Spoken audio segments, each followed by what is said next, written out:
everybody, Ramey here, and today we're going to talk about building a portfolio. This is a question I'm asked about all the time. It's something I have my students do before they graduate. I want them to take this into their careers. It's one of the most important things someone in e-learning, instructional design, instructional technology, multimedia development, it's one of the most important things you can actually have.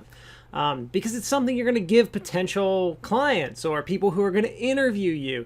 There are many times when you need it and you want to use it. Because a big part of our job is developing e-learning. Maybe you're just on the design side of things, but still having a portfolio can help you get a position.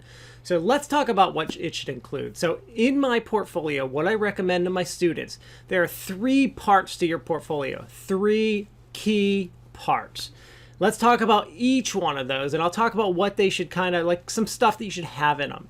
All right, so the first part is that you should have a website. So my first layer of my portfolio is a website. This is something that's general, has my resume, has some sample work, basic, generic about me. Places I've worked, things I'm doing, but it shows a side of my creativity. It also shows that I have some tech skills that I can build a website, even if you're just using Wix or Weebly. You have something. You have some web presence. This is also something I add to my resume. I have my, website. On that website, I might have links to like me on LinkedIn and stuff like that, because I want the people to be able to find me, see that I'm active, see that I'm in the field and I can do things. So I have a website. First layer of my portfolio. Second layer of my portfolio is a presentation which highlights what I do. My second layer of my portfolio is a presentation that highlights what I do. What do I mean by this? I have a presentation that basically walks people through all the different types of things that I can do and develop. So I'll talk about the development pieces, but basically what this whole presentation does, it talks about how I go through designing and developing curriculum. It goes through my whole design phase, how I analyze, how I determine what a problem is and stuff. But it's a really short presentation, 10 to 12 slides that I can walk a client through in 15 minutes.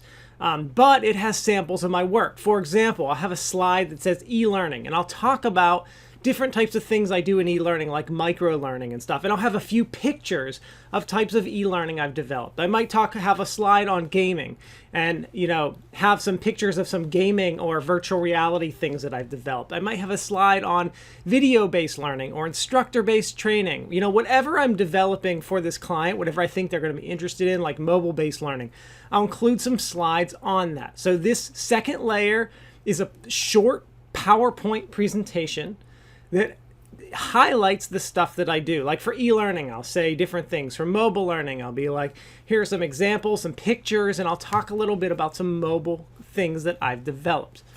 Stage 3, or I should say layer 3 of my portfolio, is actual sample projects that they can go through, click through, see, take a look at what I've really developed. So on my webpage, I usually have a link to my presentation and a link to sample projects. But if I'm presenting this to a client, I'll give them my presentation. And in my presentation, if I click on like mobile-based learning, like one of the samples, they can open it up and scroll through and see what a real training that I've developed in mobile-based learning.